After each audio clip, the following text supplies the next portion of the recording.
Okay, so once you have your account at Padlet.com, you just click there to sign up. You're going to go ahead and log in. And once you've logged in, this is your dashboard. It shows you all of the different Padlets that you have created. To start a new Padlet, up in the top right corner, you're going to click on New Padlet. And you'll give it a second here.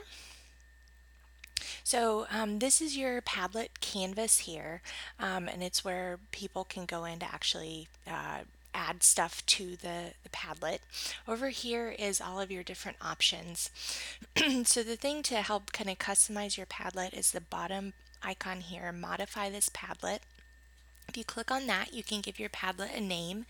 So for example, if we wanted to create a Padlet where students had to find an article, for example, we could type in our title here, and then if you wanted any instructions or description for the students, choose an article from a scholarly database and add to the wall. Include an explanation on why you chose that database. Or that article or something like that. Check your spelling. Okay, so we've got our description. You can also change the background of your Padlet. That would be on this wallpaper button here. So you can upload your own picture if you want to. They've got a lot of different ones that they already have on the page here. So let's stick with the notebook. You also have to choose the layout. I always just do free form.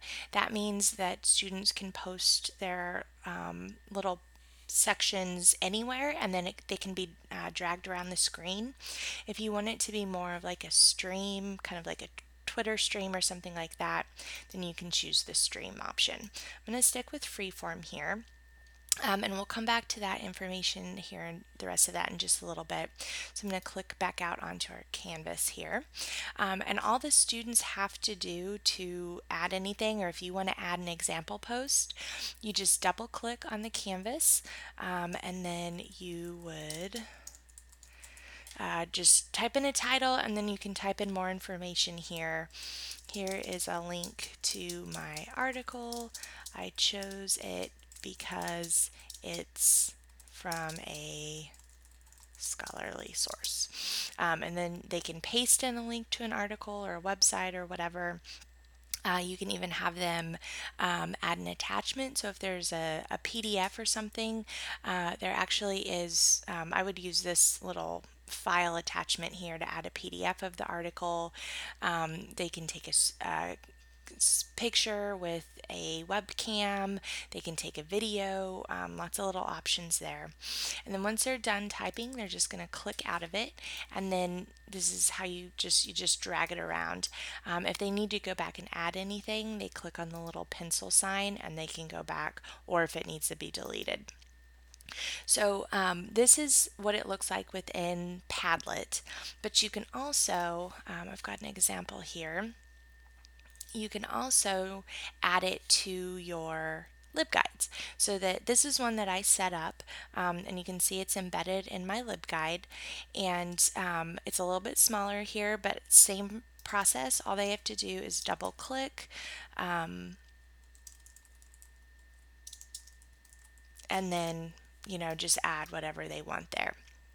So to do that, you're going to go back to Padlet, and this time you're going to click on the little share export button icon here. And it gives you a lot of different options here. You can, once they've already, added everything to the Padlet, you can export as an image or a PDF if you want to save it for assessment purposes. You can also email the link to students this way, and that's just going to open up in your email. But then you also have this embed code here. And so all you would have to do is copy that embed code. They already create it for you. And then if you go back to your LibGuide, you would add let me add a media widget. And then in this embed code box here, just paste in the code that you got from Padlet, click save, and it's going to add it right to your LibGuide.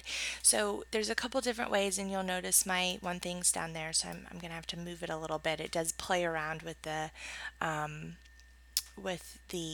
kind of settings. It's not as much room to work here. So you can do it that way. You can have an embed code.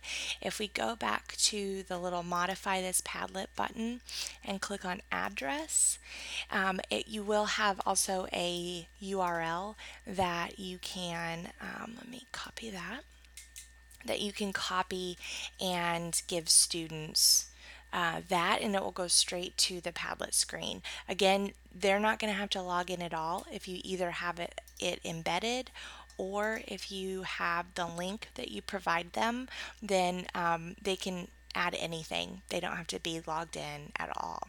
And then you will always be able to come back here and log in and see what you've got, or if you need to, change the instructions, or you want to make sure that it's private. So the other thing under this modify is the privacy button. At this point, it's set as hidden, so people can only add things if they have the link or if it's embedded. If you want it to be password protected, you can do that. If you only want to be able to invite your students to contribute via email, then you can make it private. You can also change the links like after the assignment is over. If you want them to still be able to look at it but not add anything, then you may want to change it to can view, which means they can look at the Padlet but they can't add any new posts or edit anything that's already been done. So those are just some different privacy settings that you may want to think about depending on the timing of your assignment. So that's really the end of that. To get back to your kind of home page, you're going to click on this top link here, and then that will again show you the list of Padlets that you have. So just a real quick example here of one that I did in a class for a source evaluation. The groups were adding, so like this group was using Google, this group was using a newspaper, this group was using Twitter, and so they added links to these different resources, and you can see they did like videos and images and things like that they uploaded to make it a little bit more interesting. Here's one other example where the students did have to find a citation for a source and then talk about why they chose it. And so you can see these are just it's an annotated bibliography, and they did it in groups there. So a couple different examples, ways you can use it. Again, you don't have to put it in your LibGuide, but it's an option. Okay,